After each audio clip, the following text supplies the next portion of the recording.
오전 예고됐던 대로 도널드 트럼프 미국 대통령이 상호 관세 계획을 발표했습니다. 비단 상대국과의 관세 차이만 보이는 것이 아니라 상대국의 비관세 장벽과 보조금, 환율과 지적재산권 보호 수준 등도 들여다보기로 했습니다. FTA로 사실상 0%에 가까운 한국도 영향권을 들게 됐습니다. 국내 팹리스와 파운드리 반도체 수요 기업이 드림팀을 결성해 K-온디바이스 인공지능 반도체를 만듭니다.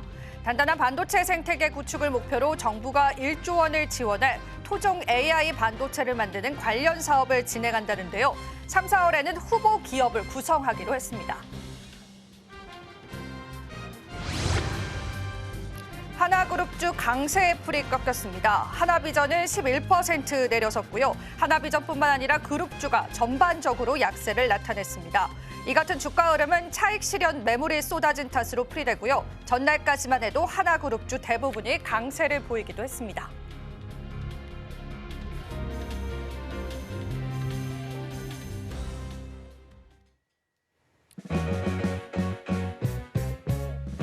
시청자 여러분 안녕하세요. 마켓 쇼쇼쇼 진행을 맡은 이지영입니다. 자, 오늘도 국내 증시는 강한 흐름들 보여주고 있습니다. 코스피 지수가 어느덧 2,600포인트를 바라보고 있는 시점인데요. 그럼에도 불구하고 밸류적으로 아직까지도 우리 코스피 지수는 저평가 국면이다라는 분석이 나왔습니다. 시장에 다양한 재료들이 있는 만큼 여러분들이 잘 선별하셔서 투자 전략으로 가져가실 수 있도록 오늘도 저희가 다양한 인사이트들 준비했습니다. 자, 오늘 첫 번째 코너부터 소개해드리도록 할게요. 자, 오늘은 글로원 파트너스의 이성욱 이사님께서요. 시장을 보는 색다른 시각들 함께해 주시면서 여러분들에게 전략 챙겨주실 예정입니다. 또 저희 방송 유튜브 통해서 시청하실 수가 있죠. 많은 참여 다시 한 번 더 부탁드리도록 하겠습니다. 저희 방송에서 제공해드리는 정보는 투자 판단에 대한 조언일 뿐입니다. 가치 판단과 상승 하락을 보장하고 있진 않다는 점 다시 한번 유의 부탁드리도록 하겠습니다. 자, 그럼 마감 시작까지 저희와 함께 다양한 인사이트 챙겨보시죠. 마켓 쇼쇼쇼 1부 본격적으로 출발합니다.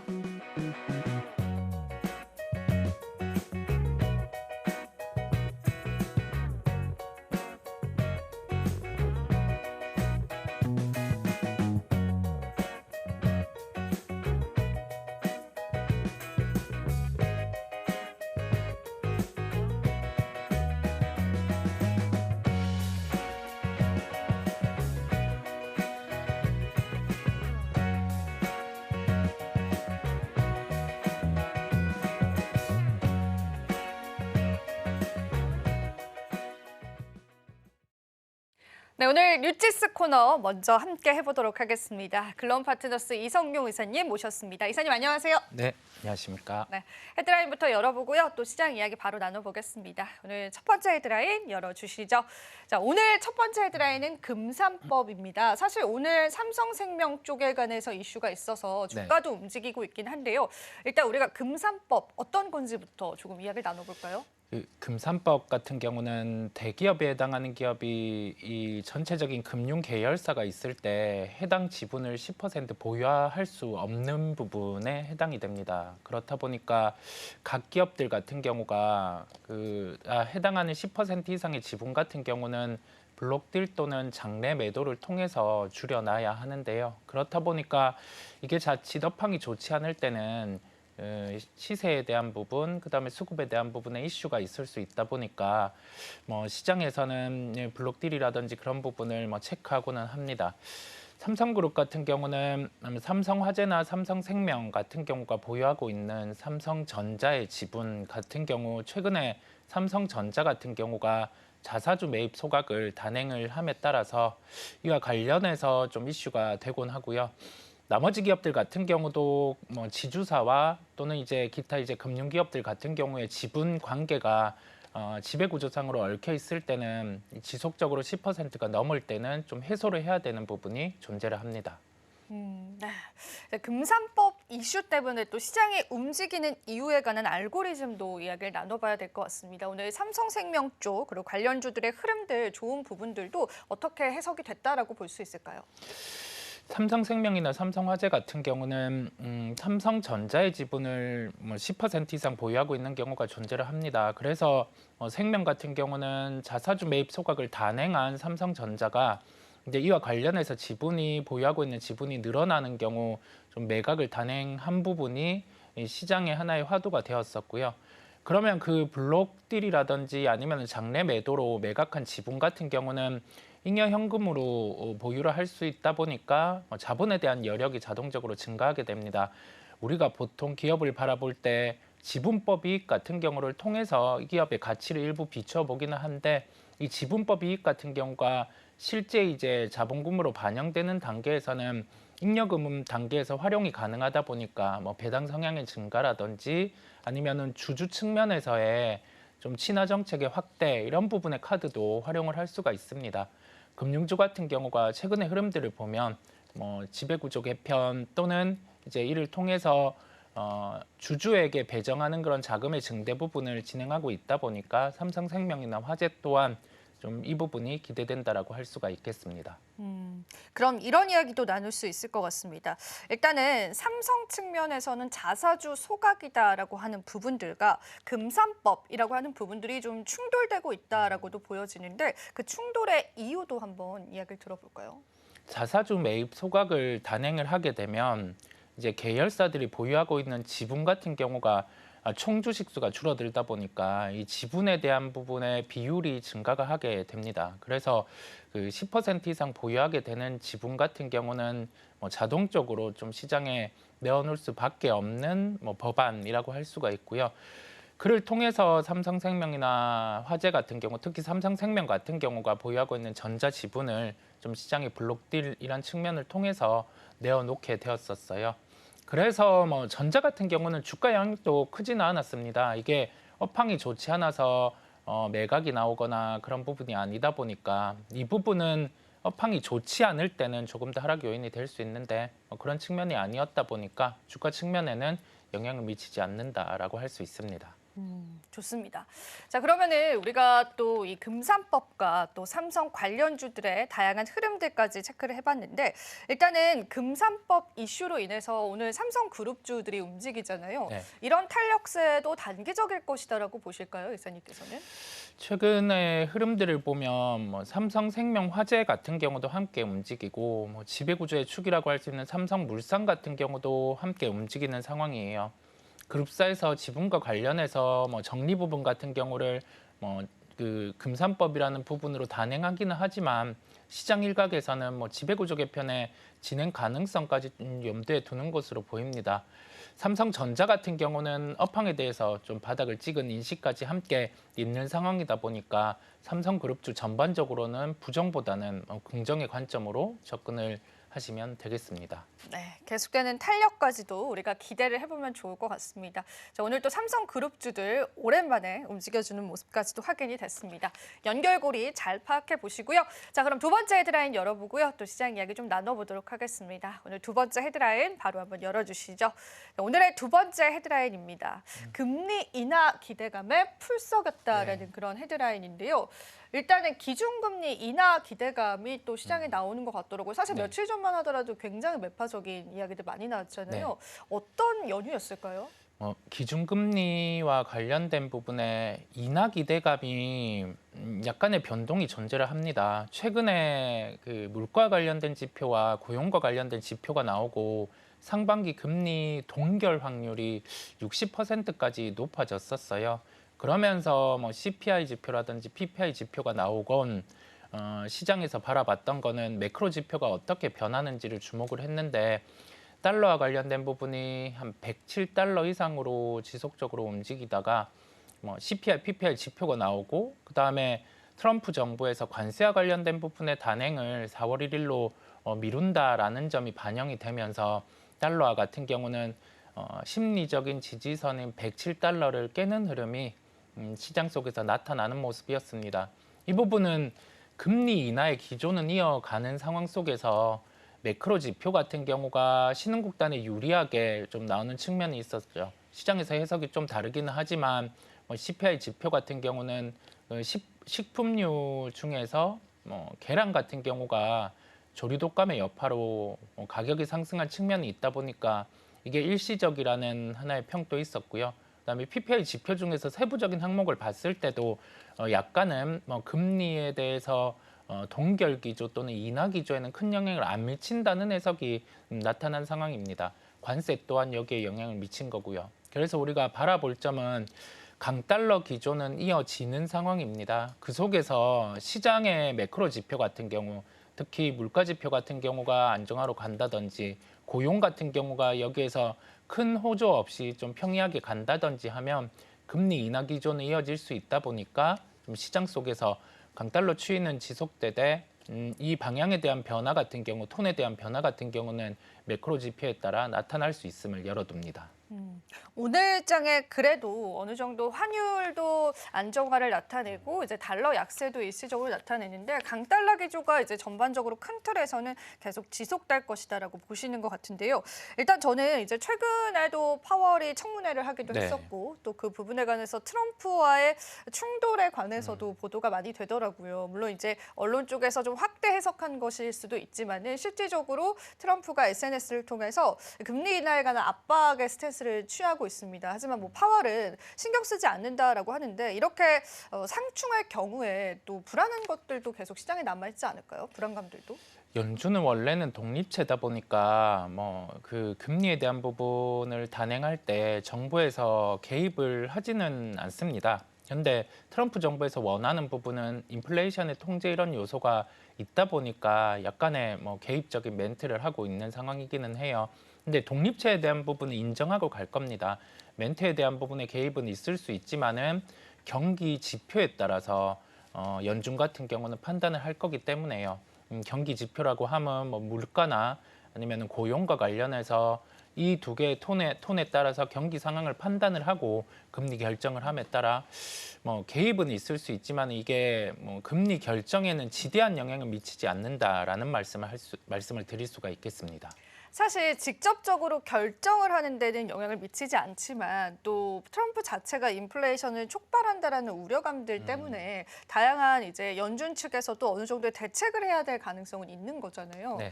근데 이제 오늘 또 관세 이야기가 나온 김에 한번 좀 여쭤보자면은 관세가 이제 일단은 연기된 걸로 나왔습니다. 그렇다고 해서 우리 증시에 무조건적으로 리스크가 사라졌다라고 보기에는 어렵지 않을까요, 이사님? 리스크가 사라졌다라고 볼 수는 없어요. 이게 만약에 4월 1일에 그 지금까지 조사한 부분을 통해서 각 국가별로 관세가 강행된다라고 하면 그때는 시장의 변동성이 커질 수는 있습니다. 다만 여태까지 해왔던 부분을 보면 관세는 협상의 하나의 용도로 여겨지는 상황이다 보니까 어느 정도 세부 품목에 대해서 모든 관세를 매기는 게 아니라 미국에 유리한 쪽 같은 경우는 관세를 배제를 하고 좀 각 국가에서 무역 적자가 미국 쪽의 큰 쪽 같은 경우에 제품은 관세가 매겨질 가능성이 높아요. 그러니까 뭐 안심은 할 수는 없지만 약간 파국으로 갈 가능성은 낮기에 지금 판단을 해봐야 될 거는 우리나라에서 뭐 과하게 미국 쪽에서 좀 적자에 대한 뭐 제품 그런 부분 같은 경우는 체크하고 좀 바라볼 필요는 있습니다. 기간이 남아 있어요. 그렇다 보니까 아직은 큰 신경을 쓸 필요는 없다라는 말씀을 드립니다. 일단은 우리가 또 급한 불은 껐다 이런 관점에서 시장 봐도 될 것 같고요. 또 한 가지 여쭤보고 싶은 부분들은 일단은 금리 인하에 관해서 또 환율에 관해서 연관성이 있잖아요. 오늘 환율이 그래도 어느 정도의 안정화를 나타내고 있는데 이 환율 자체가 다시금 반등을 해줄 수 있는 여지도 아직까지 우리 시장에 있다라고 보실까요? 우리나라가 금리 인하를 급하게 단행한다라고 하면 환율의 반등은 나타날 수는 있어요. 그런데 지금 그 달러와 기조 같은 경우가 강달러 국면에는 있지만은 이게 전고점을 뭐 돌파하는 흐름, 뭐 110달러로 가는 흐름 그런 흐름은 아니기에 뭐 여기에서 우리나라 환율 같은 경우가 독립적으로 반등하기에는 가능성이 낮다라는 말씀을 드릴 수가 있습니다. 우리나라 독립적으로 뭐 이벤트가 있다라고 하면 그때 같은 경우는 환율에 대한 변화가 있을 수 있지만은 지금은 뭐 그럴 가능성이 낮고 강달러 추이에서 약간은 달러에 대한 강세가 둔화되는 상황이다 보니까 우리나라 환율, 그다음에 신흥국 환율 같은 경우도 동조화돼서 움직일 가능성이 높다라는 말씀을 드립니다.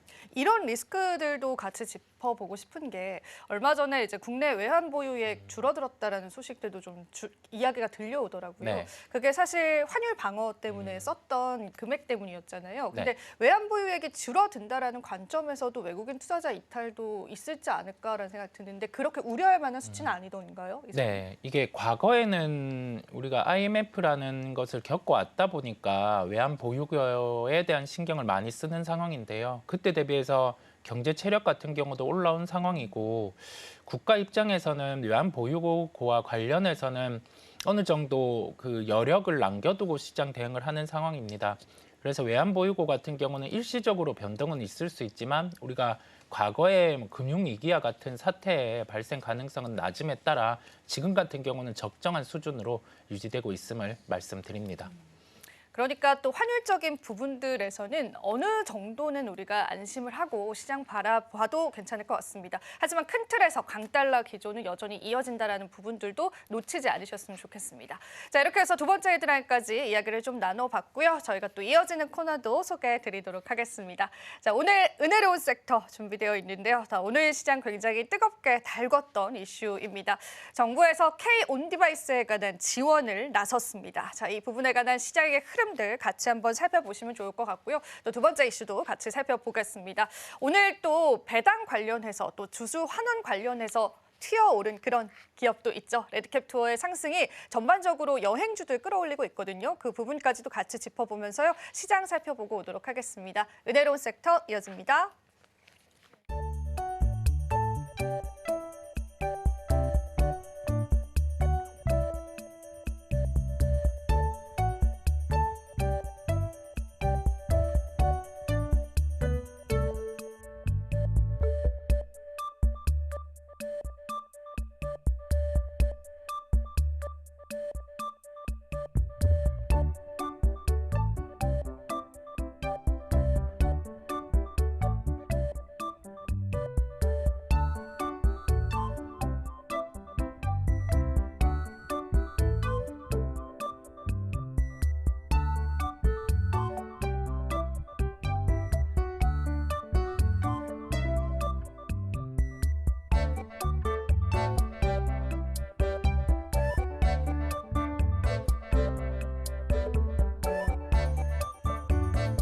네, 은혜로운 섹터 장은혜입니다. 오늘 정부발 이슈로 인해서 반도체 전반적으로 강세를 보이고 있는데 어떤 이야기였는지 살펴보도록 할게요.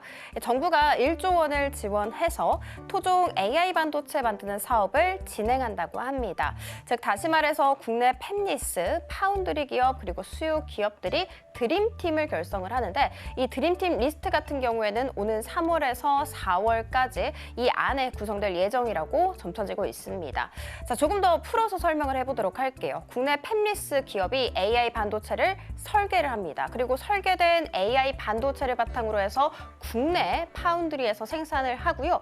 처음에 요구를 했었던 수요 기업에게 주는 것, 이런 구조를 띠고 있습니다. 그러니까 처음부터 끝까지 다 국내에서 이뤄진다 이렇게 생각을 해주시면 되고요. 예를 한번 들어보도록 할게요. 현대차입니다. 현대차가 우리는 자율주행차에 적합한 AI 반도체를 원해요 라고 이렇게 필요에 대해서 이야기를 하면 국내 팹리스 기업, 예를 들어서 어부부 반도체 같은 기업이 있겠죠. 이 기업에서 이 요구에 맞춰서 AI 반도체를 설계를 합니다. 그리고 설계된 이 AI 반도체를 국내 파운드리 기업, 예를 들어서 삼성전자가 있겠죠. 삼성전자가 생산을 하고 요구를 처음에 했었던 현대차에게 다시 돌려주는 이런 구조를 띠고 있다라고 생각을 해주시면 됩니다. 자, 4개의 분야에 대해서 이 프로젝트가 진행될 것으로 점쳐지고 있습니다. 일단 기계와 로봇, 사물인터넷, 가전, 자동차, 방산 이렇게 4개 분야에서 1조를 지원키로 했었죠. 그리고 이 4개 사업 분야 같은 경우에는 한국의 4대 주력 사업이라고도 볼 수가 있습니다. 자, 그러면 정부는 왜 이런 결정을 내렸는지 이야기를 나눠보도록 할게요. 현재 한국의 반도체 생태계의 한계를 극복하기 위해서입니다. 지금 아직까지는 국내 팹리스 기업이 뛰어난 반도체 설계 기술을 갖췄다고 해도 사업화하는데 한계가 있다고 해요. 먼저 AI 이상의 칩을 원하는 기업이 있어야 생산하고 나아가서는 수익화 이렇게 할 수가 있겠죠. 이런 반도체 생태계 선순환이 이루어지지 않고 있는 것이 지금 한국이라고 보시면 됩니다. 그렇지만 대만은 다릅니다. 대만의 반도체 생태계는 굉장히 견고합니다. 최대 파운드리 회사인 TSMC 역시도 초기 신생 기업일 당시가 있었겠죠. 이 당시에 주변 팹리스 기업들의 칩을 많이 생산을 했고요. 이 많은 경험들을 통해서 능력을 향상시킬 수 있었죠. TSMC가 이른바 공공 파운드리 역할을 잘 해준 것입니다. 그렇지만 현재 우리 국내 같은 경우에는 공공 파운드리 역할을 할 기업이 부재한 상황이라서 필요성에 대해서 꾸준히 제기가 되어 왔었고 지금 현재까지는 국내 공공 파운드리 역할을 할 기업으로 삼성전자가 예상되고 있다는 점 체크해드리도록 하겠습니다.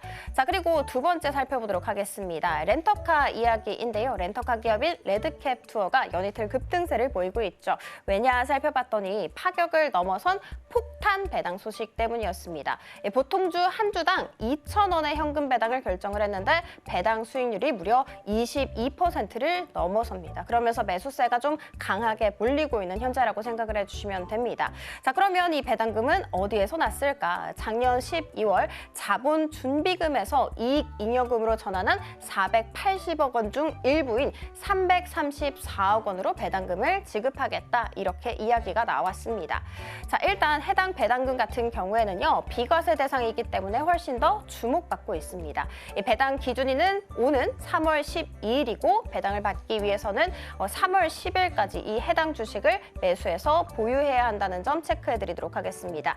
자, 그렇지만 앞서 말씀드렸던 이 22%의 배당률은 지난 12일 종가 기준이라는 점, 그러니까 주가가 9,050원보다도 더 상승을 하게 된다면 배당률 역시도 하락한다는 점 알려드리도록 하겠습니다. 뿐만이 아니라 레드캡 투어는요 호실적도 발표를 했습니다. 2024년 영업이익 살펴봤더니 430억 원을 넘어서면서 전년 대비해서 12%가량 증가를 했고요. 매출액 역시도 3,500억 원을 넘어서면서 전년 대비해서 6.1% 올라갔습니다. 3년 연속 최대 실적을 경신했다라고 보시면 됩니다.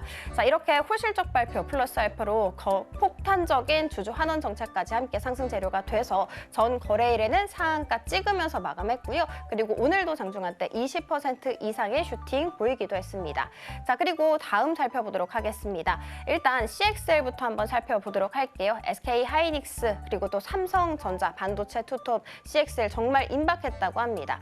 SK하이닉스 같은 경우에는 CXL을 기반으로 하고 있는 이 D램 올 1분기 말에 양산할 것이라는 이야기 전해졌고요. 삼성전자 같은 경우에는 지난 10일에 적합성 평가를 거쳐서 적합 등록까지 완료된 상황이라고 합니다.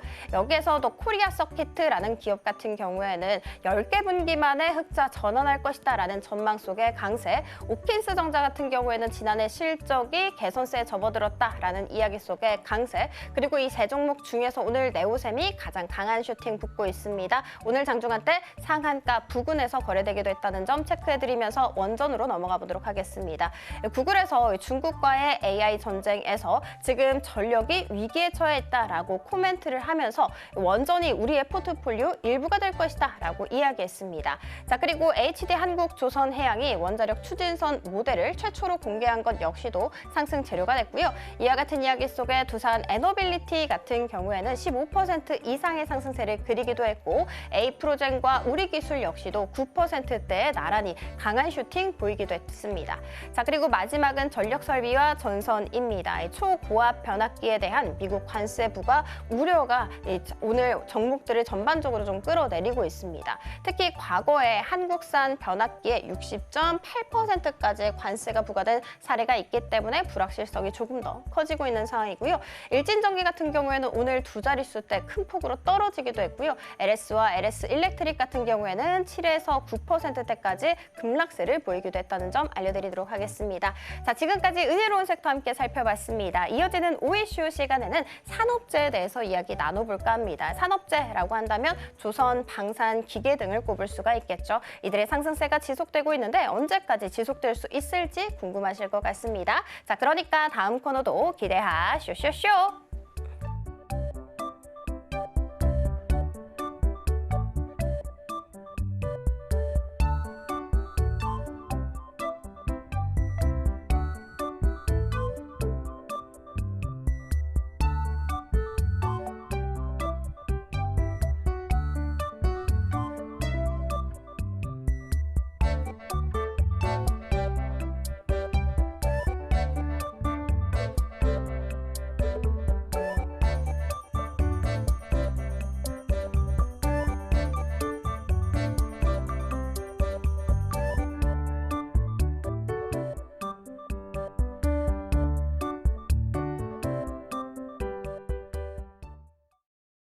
은혜로운 섹터 살펴보고 오셨습니다. 시장 이야기 계속 나눠보겠습니다.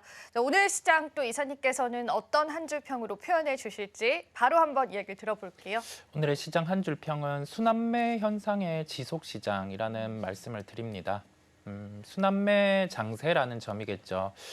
이런 시장 같은 경우는 우리가 그 종목들 같은 경우가 보통 특정 업종만 시세가 나는 게 아니라 성장이 답보되는 업종, 그 다음에 정책이 뒷받침되는 업종 같은 경우는 시세에 대한 연속성이 순서대로 좀 존재를 하는 면이 있습니다.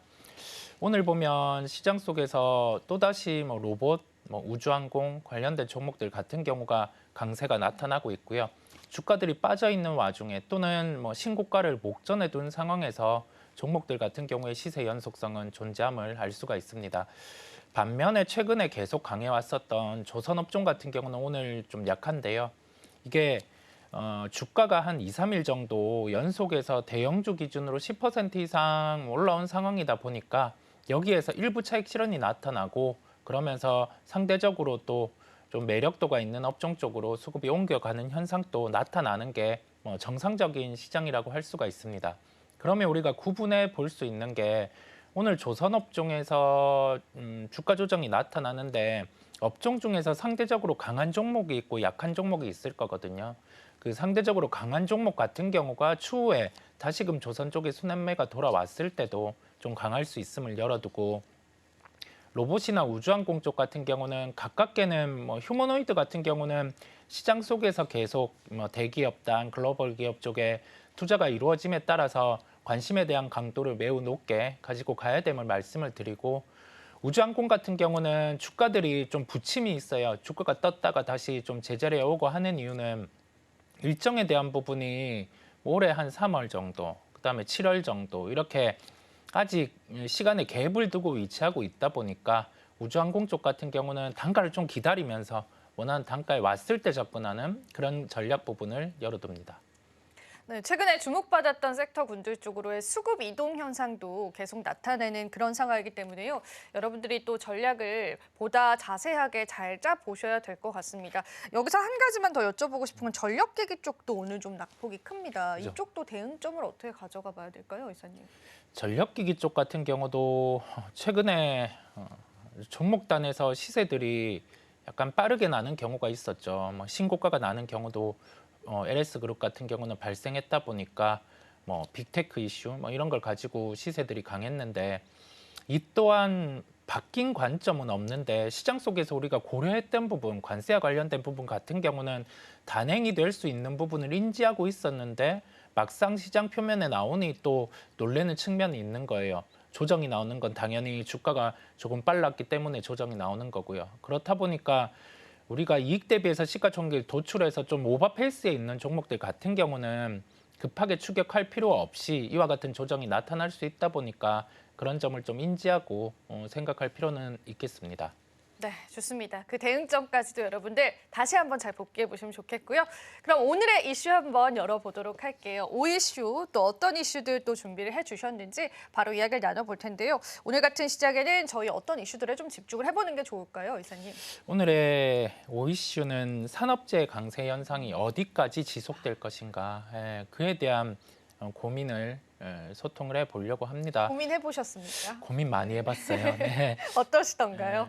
우리가 산업재에 대해서 생각을 할 때 산업재를 실제 주식을 해보면서 포트폴리오에 이 사이클을 통해서 편입을 해봤고 거기에 대해서 수익을 봐본 경험이나 사이클을 겪어봤다라고 하면 크게 두렵지 않게 할 수가 있을 텐데 산업재 사이클 같은 경우는 경험이 없으신 분들이 많을 것 같아요. 시간이 2010년도, 2014년도 이렇게 거슬러 가야 되다 보니까 그 이후에는 산업재가 한창 공백이었었거든요. 그러다가 이제 산업재 타임이 지금 트럼프 정부가 들어서면서 본격적으로 시세가 나고 있는 상황인데요.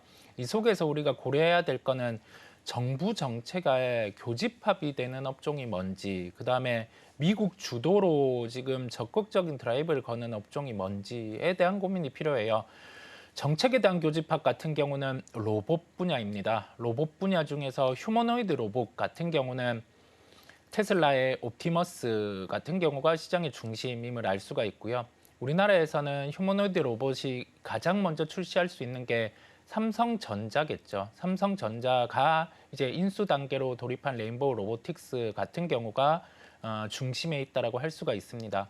과거의 레퍼런스를 보면 휴머노이드 로봇에 대해서 글로벌 땅과 경쟁을 했을 때 일을 경험도 있다 보니까 실제 휴머노이드 로봇이 출시가 된다라고 하면 지금 주가보다는 훨씬 더 많은 시세가 나 있을 것으로 예상이 됩니다.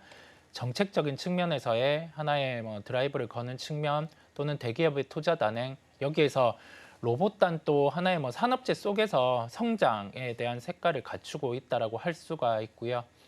원전 같은 경우는 에너지 측면에서 미국 중심의 지금 정책이 계속 나올 수 있는 상황입니다. 그중에서 소형 모듈 원전 같은 경우가 그 핵심이라고 할 수가 있고, 오늘 같은 경우 우리나라 원전과 관련된 부분의 종목들 같은 경우도 강해요. 시세 같은 경우에 연속성도 존재를 하고요.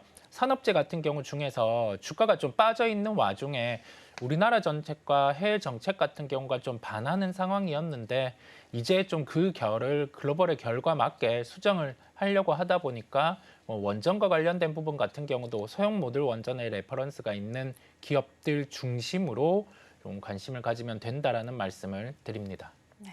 산업재를 하나하나 짚어주셨는데 원전이랑 로봇 쪽 그래도 유망하게 보시는 산업재인 것 같습니다. 그러면은 이제 우리가 또 수출주 관련 같은 경우에도 봐야 될 것 같은데, 이제 수출 물량이 반등할 수 있다라는 가능성이 또 시장에 나오긴 하더라고요. 네. 그래서 수출하는 품목들 중에서는 주목해볼 만한 산업재도 있을까요, 이사님? 수출 품목 중에서는 지금 조선 쪽과 시차를 두고 움직일 수 있는 게 피팅 밸브나 보냉제 쪽인데, 여기에서 시장에서 좀 주저를 하는 것 같아요. 지금 LNG 관련해서 미국에서 적극적으로 수출을 늘린다라고는 했는데 이게 바로 진행은 안 되고 있는 상황이다 보니까 피팅 밸브나 이런 종목들은 좀 쉬고 있는 상황이고, 관세에 대한 우려 또한 좀 존재를 하는 상황입니다. 품목에 대해서 4월 1일에 최종적으로 결정이 되고 통보가 되겠지만은 그 이전의 정황으로 봤을 때 몇몇 산업재 같은 경우 변압기도 좀 고려가 되는데 가능성은 낮고요. 피팅 밸브 이런 부분도 그다음에 강관 이런 부분 같은 경우도 약간 쿼터제 성격이 있다 보니까 가능성은 낮은데 단행되면 데미지는 있다 보니까 시장 속에서는 좀 주저를 하는 것 같습니다. 그러면 관세와 관련해서 좀 비껴날 수 있는 산업재 쪽으로 플레이를 하는 게 가장 편하고요. 글로벌 성장까지 함께 대입되는 쪽을 추려보면 이 또한 역시 로봇 쪽, 원전 쪽. 네, 원전. 네. 그다음에 조선은 주가가 좀 단기로 많이 올랐다 보니까 좀 한 고점 대비 10에서 20% 조정이 나왔을 때 보는 거고, 그다음에 조선 기자재 같은 경우도 시장에서는 관세 고려를 좀 하는데 가능성은 낮다 보니까 조선 기자재 또한 함께 살펴보시면 되겠습니다. 조선 기자재 쪽과 또 로봇과 원전 쪽이 그래도 관세 리스크를 어느 정도 피해갈 수 있는 산업재이기 때문에 그런 부분들까지도 여러분들 염두를 해주시면서요, 시장 전략 세워보시면 좋을 것 같고요. 거기에다가 또 추가적으로 여쭤보고 싶은 부분들을 이제 관세 쪽 이야기하면서 사실 우리가 또 자동차 쪽에 관한 관세 부과는 없을 수도 있다라는 그런 이야기 나오잖아요. 그 네. 배경이 어떻게 된 걸까요? 자동차는 우리가 시장에서는 한때는 필수재라고 여기기도 했고 사치재가 된 적도 있었고, 지금은 경기 소비재 측면까지 여겨지는데, 자동차 관련된 소비 시장 같은 경우가 약간 데이터가 침체 국면에 있다 보니까 시장 속에서는 관세에 대해서 부과를 할지 말지 고민을 하는 것 같아요. 그 속에서 방향은 결정이 나와봐야 하는 상황이에요. 외신에서 한 번은 관세 부과를 하지 않는다라고 했다가 그걸 또 뒤엎는 흐름이 바로 멘트가 나왔다 보니까 자동차주들은 추세적으로 지금 주가는 올라오지 못하고 있는데요. 내연기관차에 초점을 맞춰서 보기보다 전기차 쪽에 대한 정책이 뒤집힐 때는 관련된 종목들 같은 경우에 반등이 강할 수 있다 보니까 전기차 쪽 관련된 정책이 뒤집히는지 그 부분을 주시해 보는 게 조금 더 낫다라는 말씀을 드립니다. 네, 조금 더 확장시켜서 여러분들에게 전략들 잡아드리면 좋을 것 같아서요. 자동차 쪽 관세 이야기도 이사님과 한번 짚어봤습니다. 도움 되셨길 바라고, 저희가 그렇다면 이사님의 관심주도 들여다볼 시간입니다. 산업재가 강한 이런 기조가 당분간은 이어질 것이고 또 관세 리스크도 피해갈 수 있는 산업재를 집중을 해봐야 되는데, 그 중에서 어떤 기업들을 우리가 들여다보는 것이 좋을지 이사님이 한번 열어주실 수 있을까요? 그 원전 관련해서 보려고 해요. 네. 원전 중에서 소형 모듈 원전의 핵심 부분은 주기기 파트다 보니까 그를 담당하는 두산에너빌리티를 말씀드리려고 합니다. 해당 종목에 대해서 우리가 기억을 해 놓을 점은 터빈 중에 전기 터빈 같은 경우가 국산화가 단행되지 않았었는데 이를 구현을 해냈고 터빈에 대한 수주가 나타날 수 있는 부분이 한 파트고요. 그다음에 원전 관련해서 우리나라의 정책 방향은 약간 글로벌과 다르기는 하지만 이에 대한 수정이 진행되고 있다라는 점과 함께 글로벌에서 소형 모듈 원전의 수주가 나타났을 때 그중에서 뉴스케일 파워 같은 경우가 데이터 센터에 대해서 수주가 나오면 그에 대한 주기기 파트를 두산에너빌리티가 담당을 하다 보니까 매출에 대한 부분에 증대 요소가 존재를 합니다. 산업재에 대해서 우리가 바라볼 때의 핵심 중에 하나는 어떤 업종 중에서 핵심이 되는 부품이나 파트를 담당하는 기업을 찾아서 접근을 하면 되겠고요. 그 중에서 두산에너빌리티 같은 경우는 핵심이 소형 모듈 원전의 주기기 파트를 담당한다라는 점이고 그와 관련해서 수주가 발생했을 때 매출의 인식 같은 경우는 3에서 5년 정도 나눠서 이루어질 수가 있겠지만 최근에 미국의 소형 모듈 원전의 주가들을 봤을 때 충분히 수주에 대해서 임박했다라고 좀 정황을 포착을 해볼 수가 있어요. 그러면 두산에너빌리티 또한 수주가 나올 수 있는 환경이기에 우리가 지금부터 관심을 가지고 좀 지속적으로 살펴봅니다. 이 와중에 주가 같은 경우는 오늘 또 반응을 하는 모습인데요. 언제나 좀 기다리는 타이밍 같은 경우는 올 수 있다 보니까 시세가 강하게 날 때 추격하기보다 소위 말하는 시장 속에서 눌림목 이런 국면을 기다려서 편입을 하시면 된다라는 말씀을 종목을 통해서 드립니다. 네, 대부분 우리가 이 주가가 상승할 때는 수주 모멘텀이 굉장히 많이 작용이 됩니다.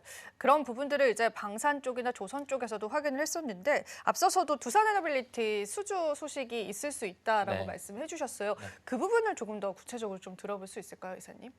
우리가 터빈 쪽 같은 경우는 지멘스라는 기업이 대부분 납품을 가지고 가고 있어요. 기술력이 높다 보니까 여기에서 진입 장벽이 상당히 높았는데 지멘스 같은 경우는 터빈에 대해서는 조금 사업을 좀 낮추고 있고 다른 쪽에 사업을 집중하고 있다 보니까 AS나 이런 측면에서 가능한 두산에너빌리티 같은 경우가 터빈의 수주가 나타날 수 있는 점이 한 부분이고요. 그다음에 소형 모듈 원전과 관련해서는 뉴스케일 파워라든지 오클로가 양대 축으로 강한데 두 종목 중에 한 종목이 좋고 나쁘고 하기보다 산업이 좋으면 동행해서 주가가 흘러갈 수 있어요.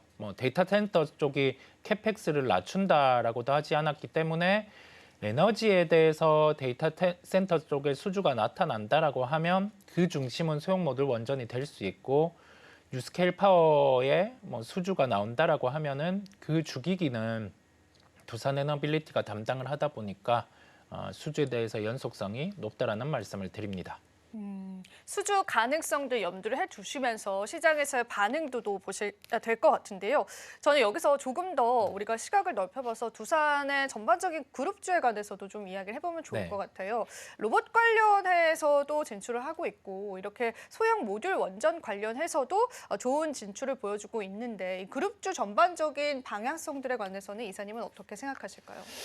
두산그룹은 지주 쪽이 그래도 사업 파트가 있다 보니까 여기에서 다른 지주랑은 좀 다른 성격이 있어요. 보통 지주사는 배당이나 수수료 측면에서만 좀 특화가 되어 있는데 주두산 같은 경우는 사업회사 같은 경우 두산 전지 쪽이죠. 그래서 이 파트에서 동박, 전지박 같은 경우가 엔비디아 향으로 납품이 되고 있다 보니까 자연적인 실적에 대한 부분에 기대감도 있다라고 할 수가 있고요. 그다음에 두산 바켓 같은 경우는 지배구조개 그룹사의 개편 이슈가 있을 때 약간 주가에 난항이 있기는 했지만 재건 관련된 부분에서 포함될 수 있는 요소가 존재를 하고 두산 로보틱스는 휴머노이드라는 점보다는 산업용 로봇에 특화되어 있다 보니까 지금의 레인보우 로보틱스랑은 조금 결이 다르다 할 수가 있어요. 1등주로 보는 게 낫겠죠. 핵심은 두산에너빌리티입니다. 산업재 속에서 그 안에서도요, 그죠? 핵심이다 보니까 두산에너빌리티를 두산그룹 중에서는 중심으로 살펴보시면 되겠습니다. 네. 전반적인 그룹주 안에서도 또 두산에너빌리티를 주목해 보시면 좋을 것 같습니다. 저희가 또 오늘 다양한 시장 이야기 나눠봤습니다. 오늘도 좋은 말씀 주신 이사님 고맙습니다. 감사합니다.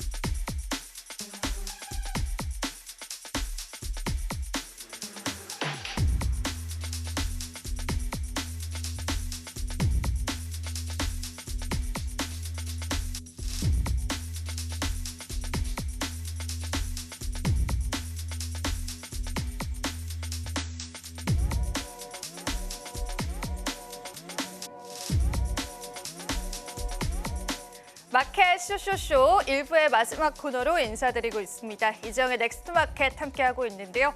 오늘 우리 시장은 여전히 좋은 탄력 보여줍니다. 기관들의 수급이 좀 눈에 띄는 시점이기 때문에 그 부분에 관한 수급 탄력성 역시도 확인을 해볼 수가 있었습니다. 하지만 언제나 그랬듯 리스크에 관해서 점검을 해드리도록 하겠습니다. 간밤에 또 상호관세 이야기가 나와서요. 오늘 시장에서 어떻게 대입을 해봐야 할지 그 이야기들과 함께요. 추가적인 헤드라인들 같이 다뤄드리도록 하겠습니다.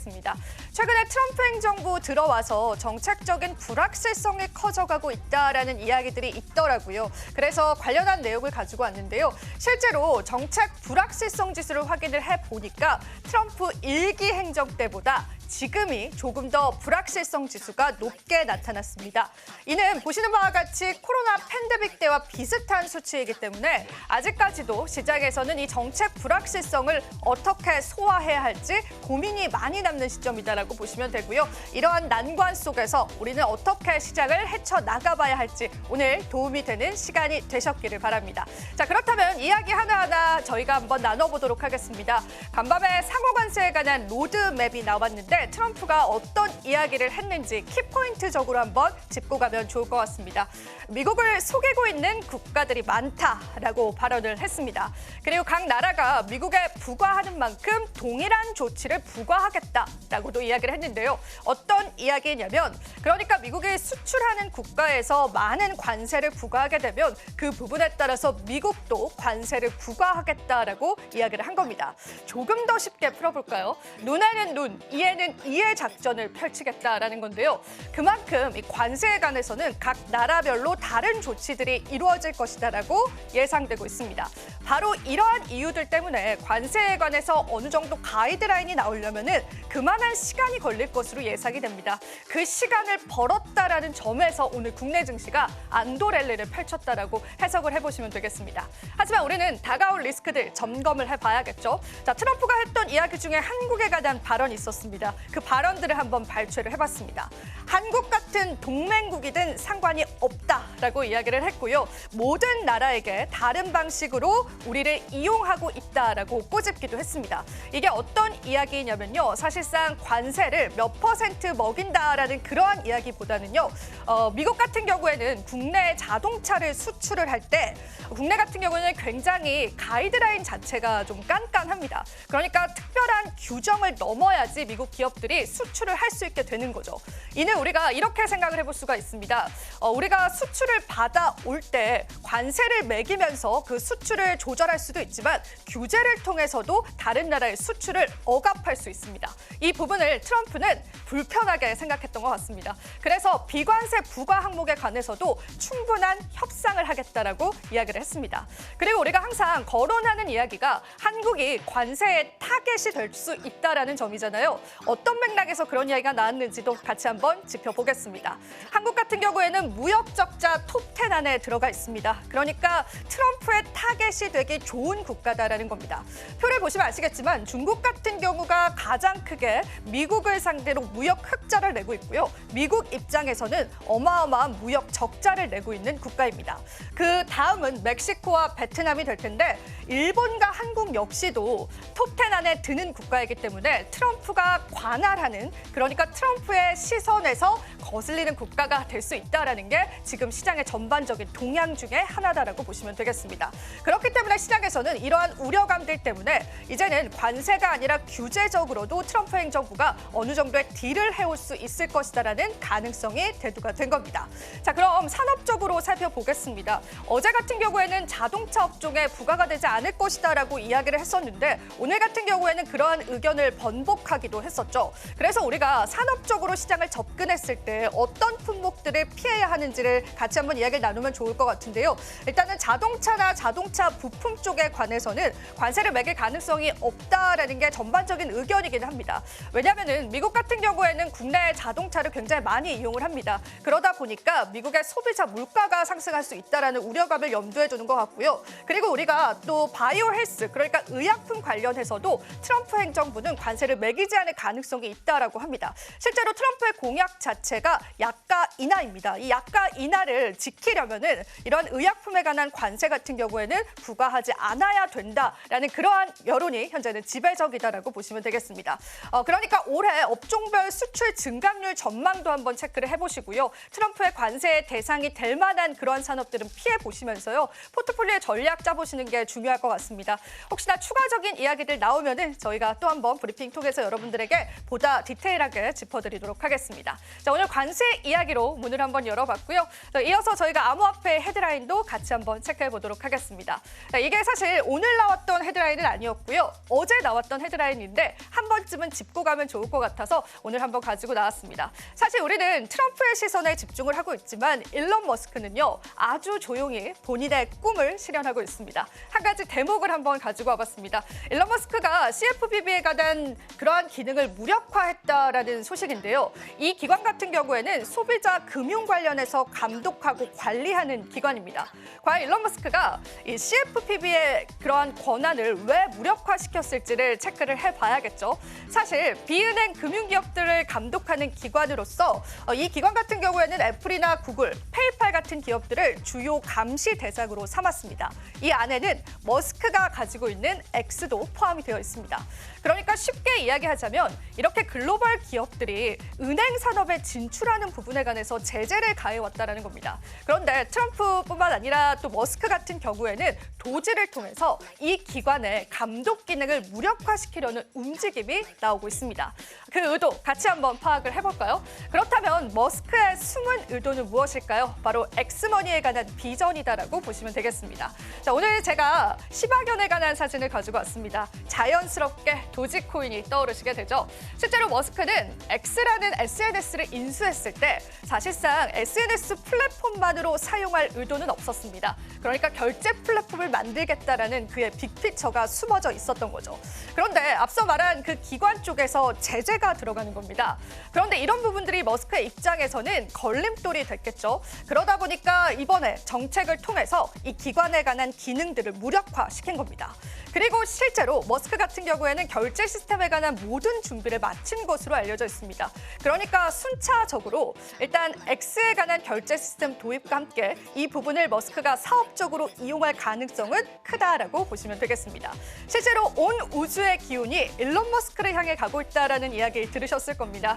지금 애플 측에서도요. X에서 광고를 게재하는 부분을 중단했던 걸 다시금 15개월 만에 해제하기도 했고요. 이제 X를 통해서 애플의 광고를 볼 수 있게 됐습니다. 전반적으로 일론 머스크가 사업을 영위하는 데 있어서 정말 좋은 환경들이 현재는 펼쳐지고 있다라고 보시면 되겠습니다.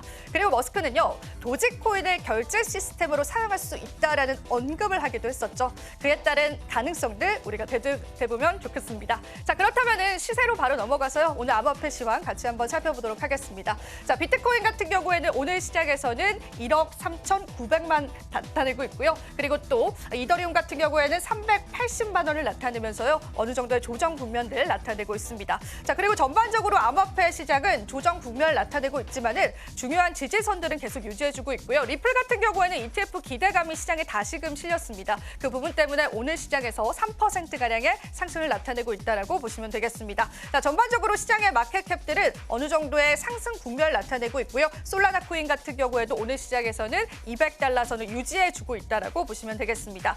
ETF 승인 기대감 있는 종목군들 위주로의 상승들 일어나고 있기 때문에 암호화폐 시장의 흐름들도 체크해 보시면 좋겠습니다. 자, 이렇게 해서 저와 함께 또 암호화폐 시장까지 살펴보셨고요. 오늘도 다각화한 시장의 관점들 살펴보시면 좋겠습니다. 또 저희 방송에서 제공해드리는 정보는요. 투자 판단에 대한 조언일 뿐입니다. 가치 판단과 상승 하락을 보장하고 있지는 않다는 점 다시 한번 유의 부탁드리겠습니다. 자, 그럼 저희는요. 잠시 후 2부에서 오후장 전략들 이어가도록 할게요. 오늘도 시청해주신 여러분 고맙습니다.